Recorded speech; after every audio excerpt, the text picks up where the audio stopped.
find plum blossoms on Gushan Hill, is a grand winter tradition in Hangzhou. Plum blossom soup cakes require careful preparation. Steeping snow-picked plums and sandalwood. Rolling out paper-thin wonton wrappers. Then stamping them into 5-petaled shapes. Once boiled and topped with a clear chicken broth. Each bowl contains over 200 petals. At its finest, the cake evokes the image, like floating jade on West Lake, beneath Gushan Hill's snow. Someone has arrived in Jiangnan under such snowfall.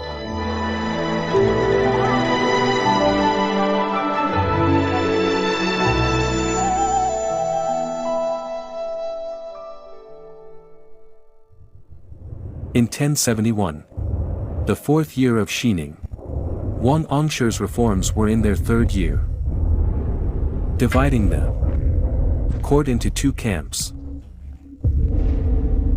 The reformist, new faction, and the conservative, old faction. The new faction rose, pushing out old faction leaders, like Ouyang Xiu and Sima Guan.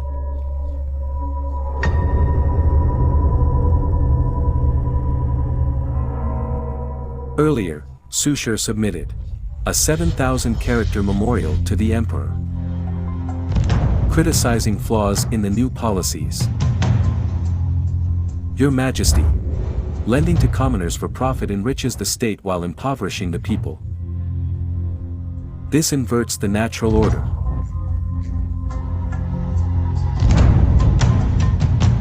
The Green Sprouts policy has noble aims, but fails in practice. Opposition grows.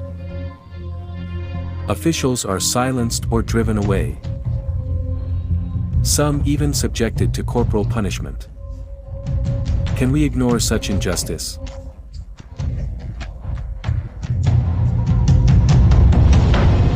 These biting words angered the new faction, which fabricated charges against Su Shi. A thorough investigation revealed no wrongdoing, but they still sought to push him out of the capital.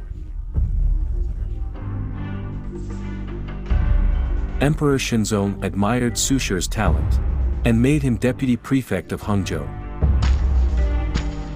At 34, Su Shi was thus sent away from court, but found unexpected freedom in exile. Su Shi wasn't purely conservative or fully reformist, so neither side fully accepted him. The conservatives thought he lacked steadfast loyalty, and the reformers felt he was undermining them, thus being sent away. Was his path out? As deputy prefect, he handled judicial affairs, assisting the prefect of Hangzhou with legal and administrative matters. In the song, this role also served as a check and balance on local authority. Traveling along the Grand Canal, Su Shi fetched his brother from Qingzhou, and together they visited Ouyang Xiu in Yinzhou. From the day, Su Sun brought his sons to the capital. Through their later exam triumphs, Ouyang Xiu had been a guiding force in the Su brothers' lives. Delighted by their arrival, the now 60-something Ouyang Xiu, long weary of court politics, had settled by Yingzhou's West Lake. He wished for a life of leisure, playing the zither, chess, drinking wine, collecting books, and studying ancient inscriptions. With these simple pleasures, he intended to live out his days in nature. With snow-white hair, he laughed and called himself the Hermit of 6 Ones. though he left the capital to escape factional strife. He showed no bitterness. Instead, he urged, wherever you hold office, you must bring prosperity to the people. Always remember, the sage's teaching, if fortune smiles, bring others along, if it fades, preserve your integrity.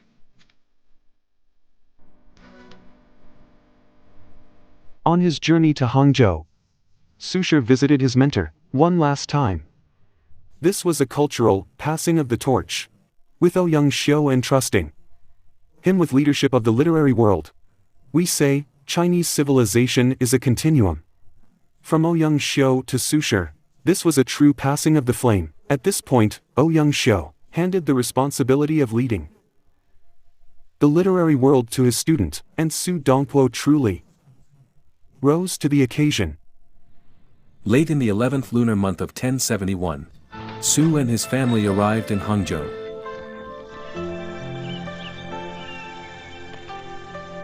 The moment he set foot in Jiangnan, he was enchanted.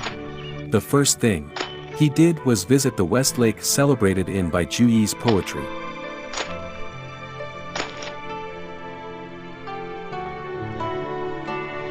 At that time, the lake was a royal fish sanctuary, free from fishing. Schools of fish glided by in tranquil freedom. Standing at Jihong Pavilion, despite the bleak winter chill, Su Shi found beauty in the dormant reeds and broken lotus stalks, like a piece of wild calligraphy penned by nature. Quoting by Juyi's, the fondest memory is always Hangzhou. He felt oddly at home, relaxed and unwinding in nature, as though he were a fish, released into the gentle waters of Jiangnan.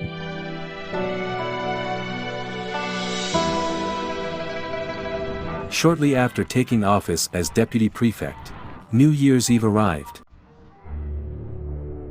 Instead of enjoying a family reunion, Su Shi was still busy reviewing prisoner cases, part of his official duties.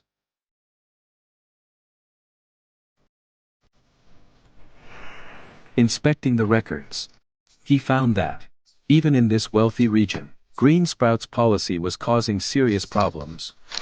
As the new year approached, the city jails were packed, doubling the usual number of inmates. Every spring when food stores run low, Wang Angsher's new policy offered loans to farmers known as green sprouts money to help them through the lean season and prepare for spring planting. But some, especially younger folks, took the money and wasted it in the city, then couldn't repay their debts. Most of the prisoners were farmers unable to repay these loans, or merchants who had gone bankrupt. Some were barely teenagers, which pained Su Shi greatly.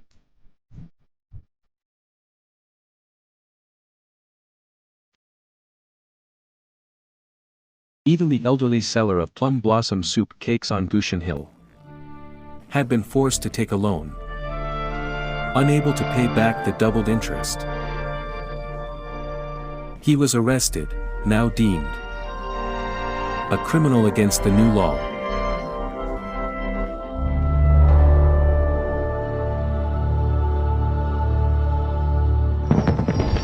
Evening came. Fireworks rose across the city. And while everyone else was ready to celebrate, he was stuck here along with these inmates. Outraged by such injustice, Su Shi let minor offenders go home for the holiday, telling them to come back after the Lantern Festival. Another deputy prefect refused to sign off on this plan. Su Shi did not argue with him, but presented his case directly to Prefect Shenli, who finally gave his approval.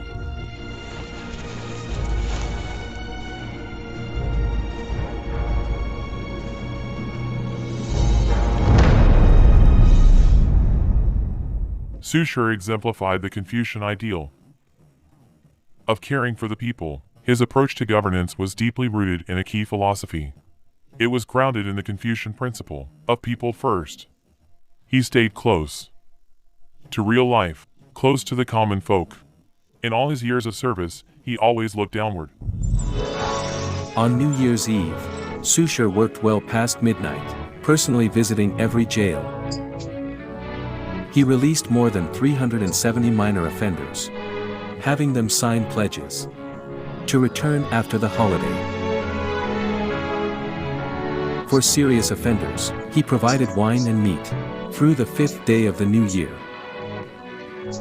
strictly forbidding beatings or torture by the guards.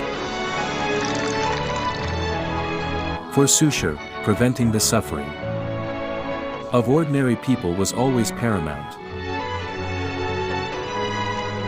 Fueled by righteous anger, he brushed bold characters on the prison wall with a poem.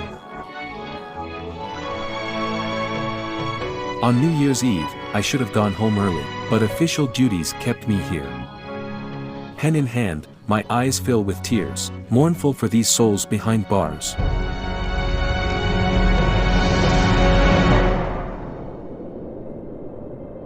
Cloud-covered mountains.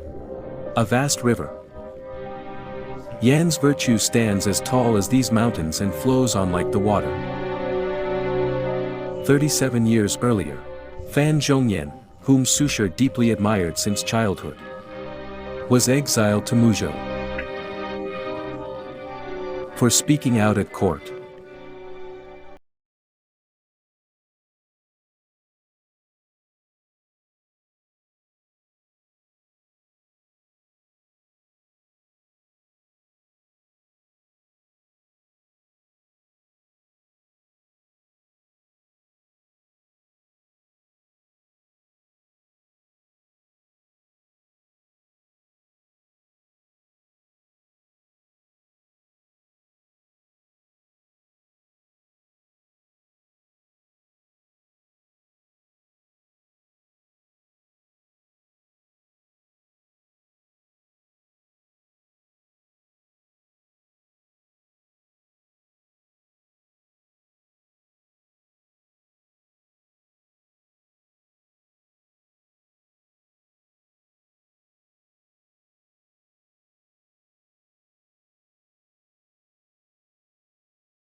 Dawn turning them green.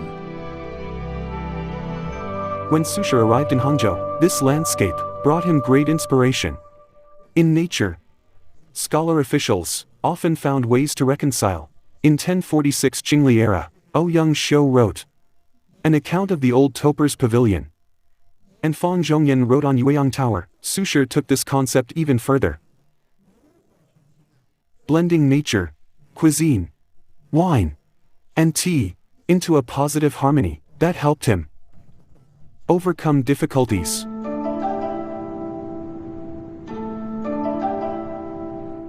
People in Hangzhou welcomed this distinguished newcomer with constant banquets, and Su Shi often drank until he was drunk.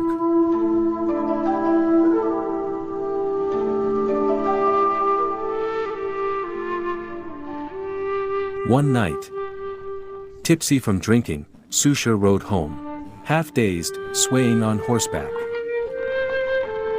A cold wind sobered him. He saw bright lanterns lighting up the river, as if townsfolk were laughing at him, like a lost deer in the forest. He wondered whether he should hold office at all. Perhaps he was meant for the mountains. It was indeed a struggle to go against his own nature. But if he gave up being an official, how could he apply what he had studied? Why read so many books in vain?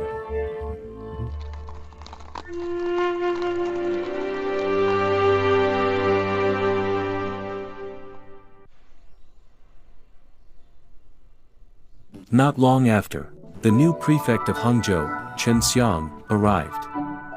Su Shi had a plan. Phoenix Mountain lies in the southeast of the city. From the summit, West Lake's hills rise in the north. While ships drift along the Qiantung River to the south. At that time, though Hangzhou was rich in waterways, it was formed by retreating seas, making the groundwater brackish and undrinkable. Access to fresh water was a major concern. Su Shi invited Prefect Chen for a small gathering here, hoping to describe the people's struggle for clean water. Because Hangzhou is near the sea, salt water seeps into the groundwater. Locals can't get fresh water. Instead, they have bitter, brackish water. Any official wanting to make a real difference in Hangzhou had to address water management. After hearing Su Shi's explanation, Prefect Chen asked how to solve the water problem.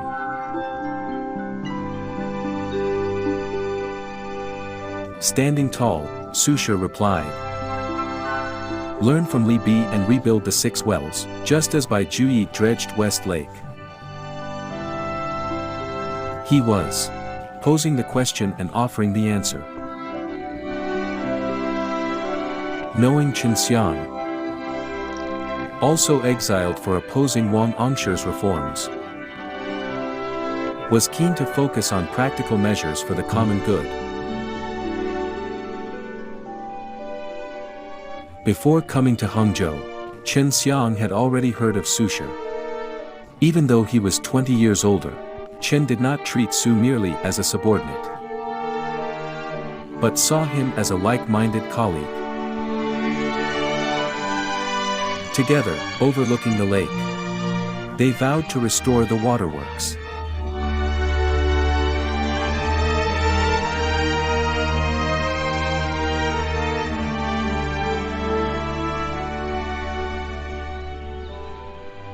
In the Tang dynasty, Chancellor Li Bi first dug 6 wells, bringing West Lake water to the people. 30 years later, Prefect Bai Juyi further dredged the lake and repaired these wells. Their actions aimed to solve Hangzhou's drinking water shortage. Think of the 6 wells and West Lake as 2 vessels, joined by a water conduit, forming a shared reservoir. As long as West Lake does not dry up, the wells will not run dry. Maintaining a balanced water level. That's why West Lake is so crucial for Hangzhou.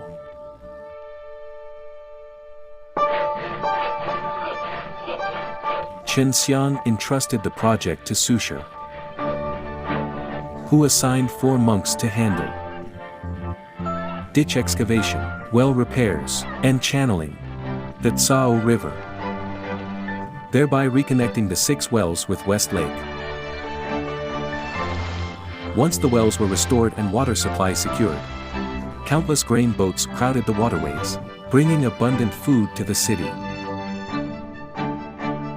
There are 36 West Lakes throughout the country, 36 places with a West Lake. Half of them were named in connection with Su Shi. Even in Mizhou, during the last time Su Shi and Su Shi met, they spent just 3 days together, taking a boat ride on a small lake west of the city, which the locals then called West Lake. Su Shi's stories with West Lake are endless. In Hangzhou's water history, Bai Juyi and Sudongpo played key roles. To honor their contributions, the West Lake Scenic Area adopted a public proposal in June 2005 to rebuild the Temple of Bai and Su to its original state. Facing the main gate is the central hall, bearing a plaque inscribed with 4 characters praising Bai and Su's comparable wisdom. In the middle of the hall hangs a panoramic Ming Dynasty illustration of West Lake, with the words, "Benefactors of mountains and waters," commemorating their service to Hangzhou.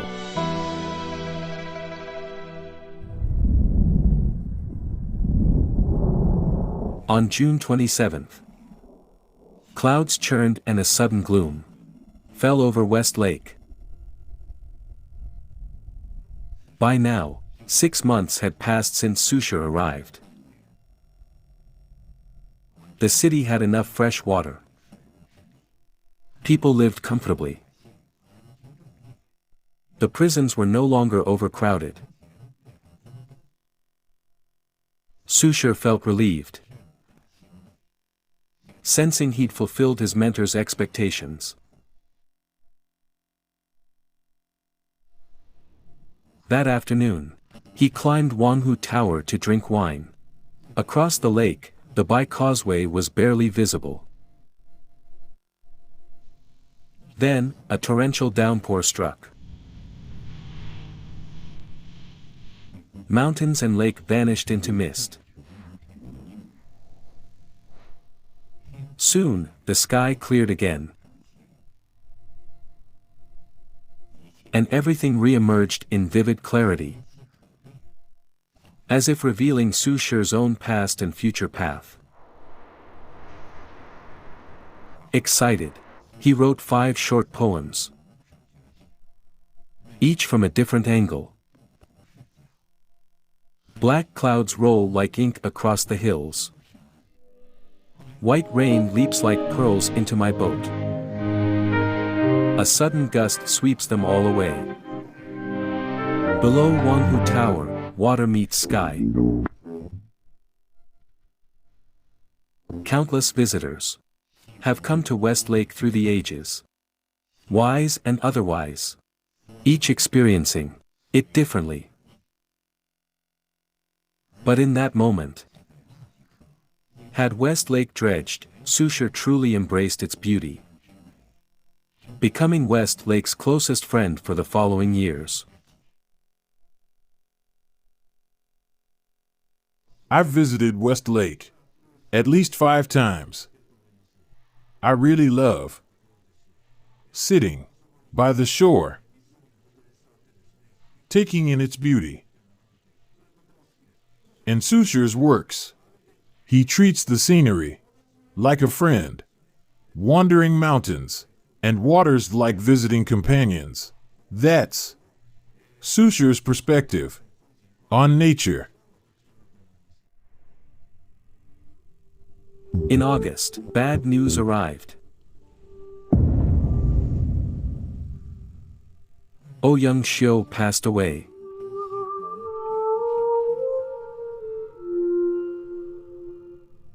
This loss dealt Su Shi a heavy blow. He had lost a teacher, a confidant, and a fellow scholar.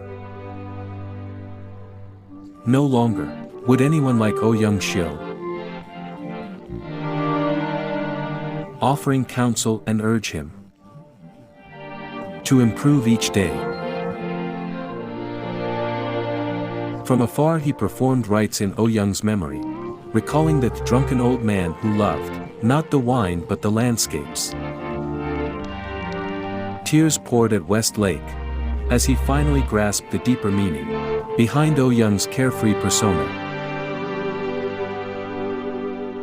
By middle age, he realized everything in his life was steadily slipping away.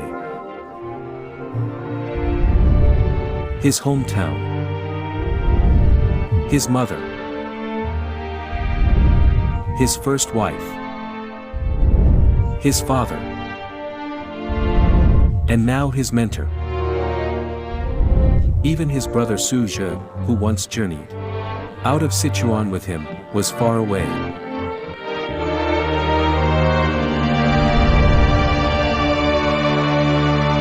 Amid the bustling gardens and flowering trees of Jiangnan, a pang of sorrow struck him.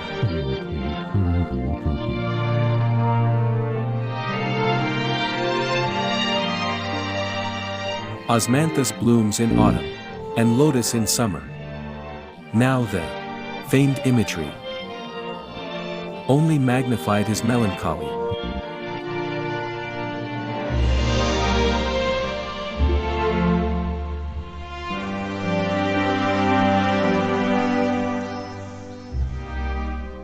A year later, again in the heat of summer, he went to drink by the lake. That day, West Lake brought him an unexpected encounter.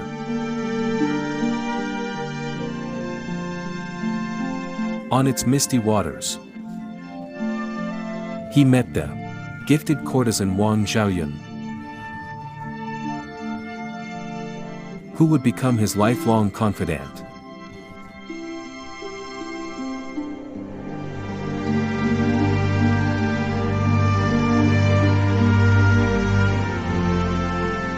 Young and graceful, with bright eyes and a pure spirit, she seemed like Wang Fu reborn.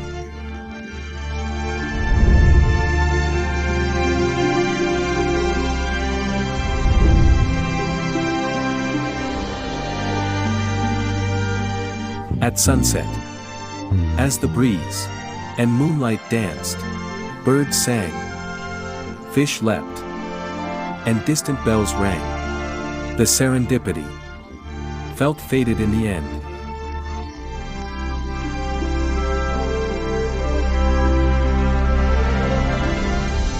The water gleams like jade in sunshine. The mountains enchant beneath the rain. If West Lake is Shi Shi reborn, she is lovely in both soft and bold adornment.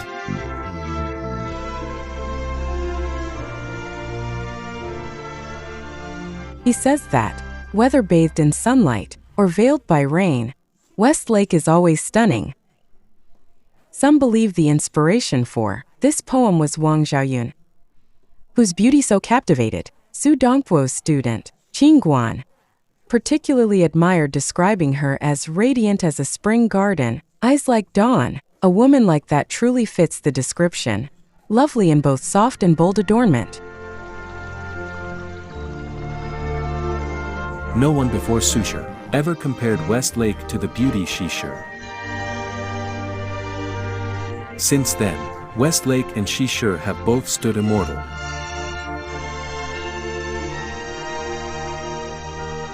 Most importantly, the lake gained its official name, West Lake. For nearly 1,000 years, the people of Hangzhou have treated it as their city song.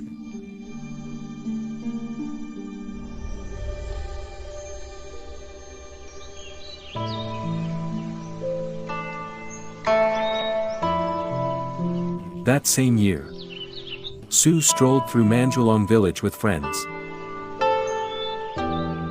At Stonehouse Cave, they found a rocky cliff, where Su Shi left behind his calligraphy. Generations later, researchers identified this as the earliest discovered cliff inscription by Su Shi in the West Lake Mountains.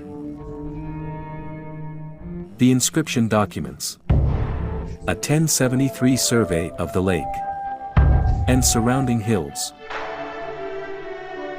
Today, the survey itself is lost, leaving only 25 characters forming a signature line, listing those who joined him: Chen Xian, Su Song, Swen Yi, Huang Hao, Seng Xiaozhang, and Su Shi.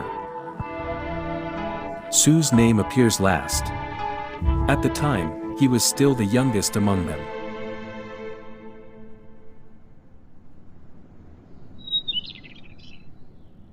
Su Shi's greatest strength was finding small moments of happiness.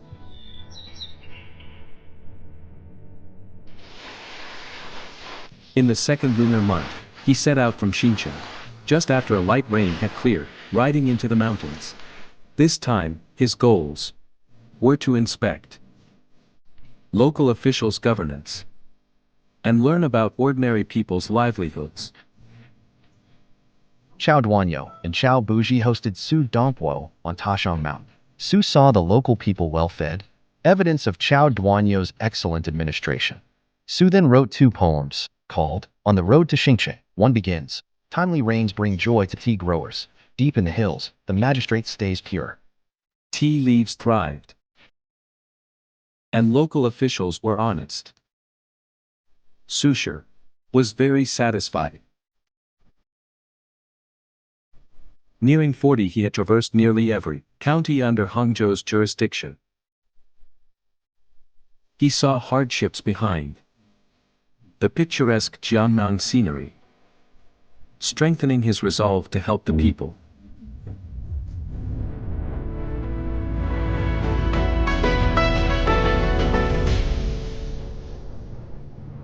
Today, along the old Sudongpo road, stands a rest station named after him.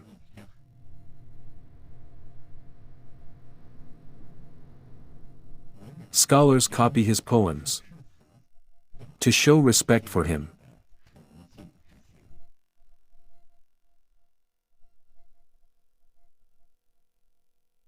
The east wind knows I long for the mountains, blowing away the dripping eaves' last raindrops. On the ridge, scattered clouds drape like cotton. Atop the trees, the rising sun hangs like a bronze dong.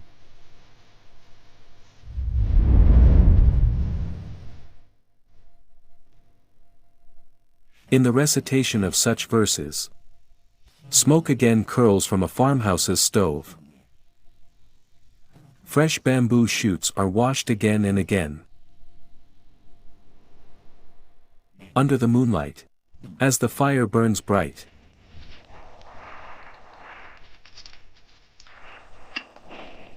one can almost glimpse the scene of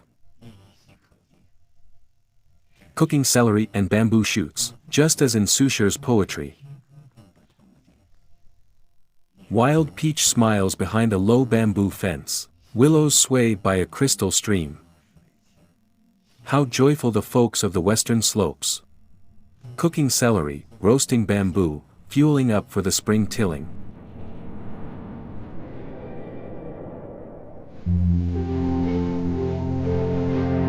On Mount Wu stands Yumei Pavilion, site of the former Yumei Hall.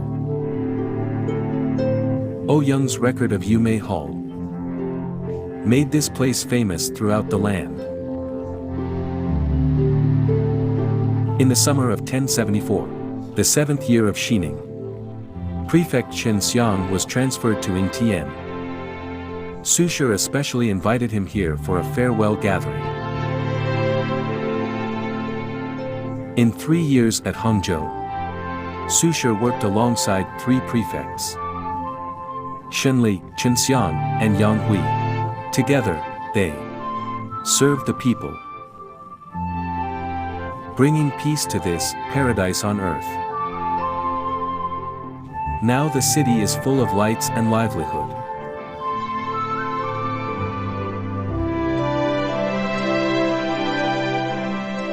Standing on Mount Wu, Su Shi and Chen Xiang watched as lamps lit across Hangzhou,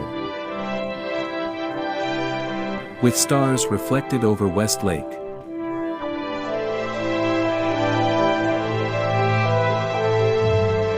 In the warmth of wine and camaraderie, Su Shi composed to the tune of Yumeirang for Chen Xiang. Lanterns glow by the sandy riverbank. A watery tune drifts in the night. Winds calm, I think of heading back but the moon shines like jade on the river. Gazing at the bustling scene, they saw their efforts in its prosperity.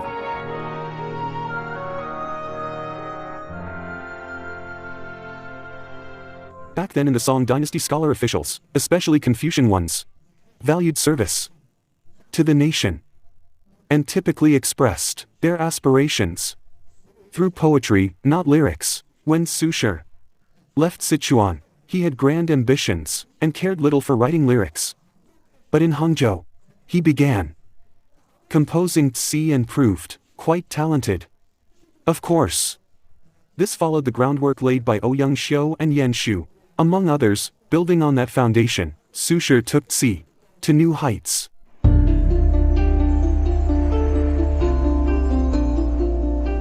In the autumn of 1074, Su was appointed prefect of Mizhou.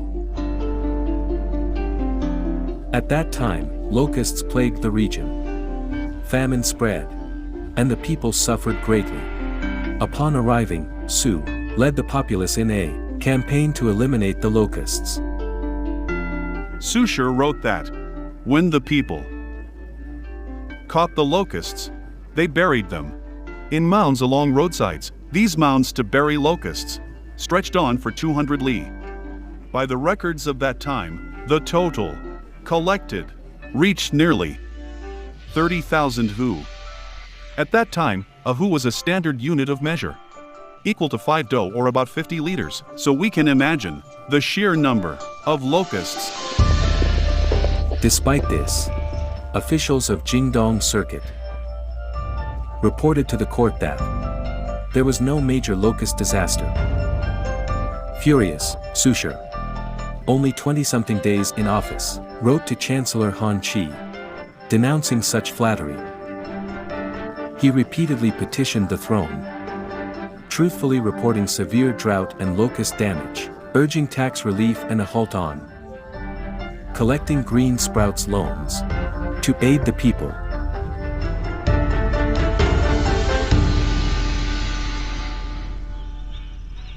South of Zhucheng city by about 10 kilometers stands Mount Chang. Hidden among its dense woods is a pavilion named Yuchuan Pavilion.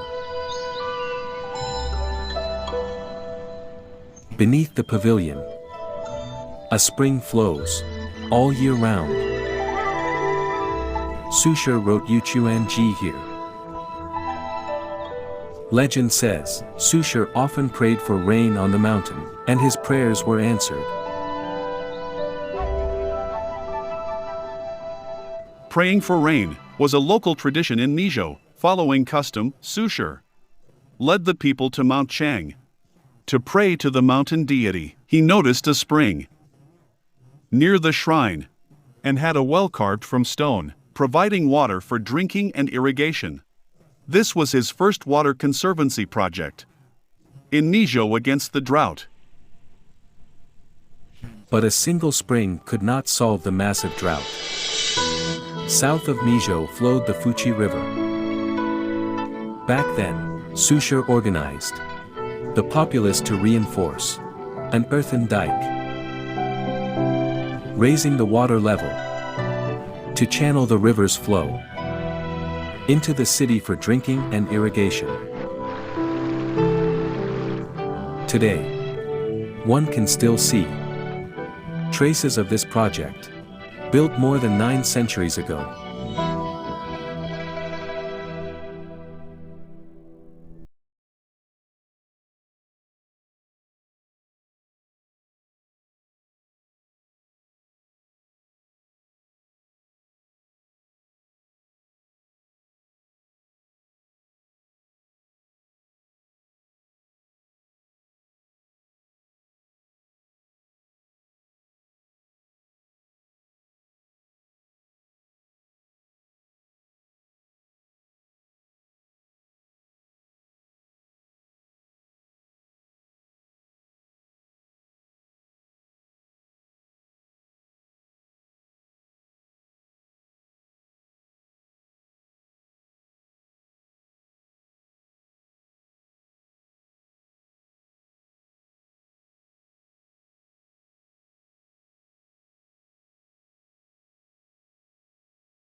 In the thrill of the hunt, a man's spirit shines, unleashing boundless energy, a life of passion and ambition, driven by the desire to achieve. Just as Du Fu longed to guide the realm to the age of Yao and Shun, ensuring a just and enlightened rule. As a prefect, Su Shi did not want to disappoint his people. Implicitly, he longed for significant political achievements. Indeed, in Mizhou, he accomplished much for the local populace. In Zhucheng, performance artist Gao Yuan often takes his apprentices up Mount Chang. There, he tells Su Shi's old hunting tales and passes down a piece of Shandong Kuaishu, a rhythmic storytelling art. In Mizhou, Su is worried about the border, hoping to serve the nation well.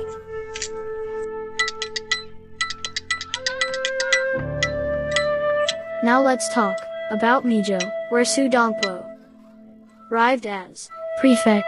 Sprang greeted Mizhou upon his governance. He approved waterworks, quelled bandits, cared for orphans, vanquished locusts, achieving one feat after another. He loved the people like his own children, earning their deepest respect.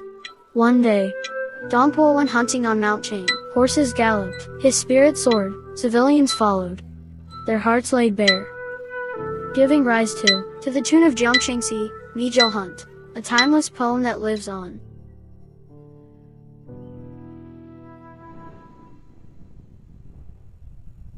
Chaoran Terrace is a cultural landmark. It was an earthen platform from the Northern Wei era. Su Shi named it Chaoran, inspired by Laozi's words. On calm amidst honor. Su Shi loved this terrace, personally inscribing the characters and writing record of Chaorang Terrace to mark the moment. Before Hangzhou, Sudongpo went through a mini creative peak. In Mizhou, many classics were written here. How long will the full moon appear? My youthful fire burns. 10 years apart, life and death unknown, and try new fire. For fresh tea, let's seize the hour with poetry and wine. These were all written when he was in Mizhou. If you read those poems carefully, a theme emerges, one that holds deep significance. Lamenting age. At just 40, Sudongpo still carried great political ideals and unfulfilled ambitions, yet he already felt the weight of age. This sense of urgency permeates much of his Mizhou writing. A Guqin concert is being prepared atop Chaoran Terrace. Jiang Yan, a Guqin musician, has set some of Su Shi's Mizhou poems to music, calling the piece Mizhou Fu. Under the rising moon, Guqin notes bridge the time, creating a dialogue with Su Shi across the centuries.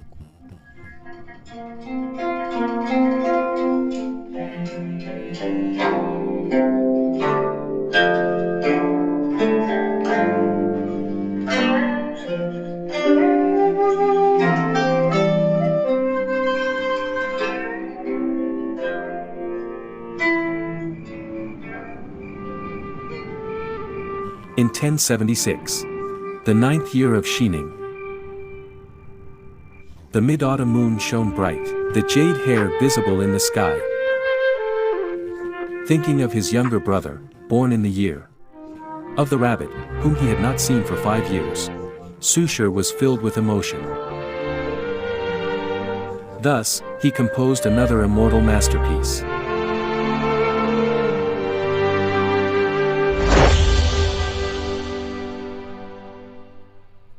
Hello, I'm Yuan, portraying Su Shi. Today, I'll recite his prelude to the water melody. How long will the full moon appear? Wine cup in hand, I ask the sky. I do not know what time of the year. It would be tonight in the palace on high. Riding the wind, there I would fly. Yet I'm afraid the crystalline palace would be too high and cold for me. I rise and dance, with my shadow I play. On high as on earth, would it be as gay? The moon goes round the mansion's red, through gauze-draped windows soft to shed her light upon the sleepless bed. Why then when people part, is the oft full and bright? Men have sorrow and joy, partings and reunions. The moon is bright or dim and she may wax or wane. There has been nothing perfect since the olden days. So let us wish that man will live long as he can. Though miles apart, will share the beauty she displays. 莫听穿林打叶声，何妨吟啸且虚行。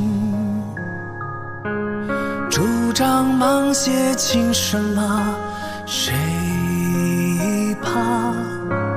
一蓑烟雨任平生。料峭春风吹酒醒，微冷微冷。山头斜照却相迎，下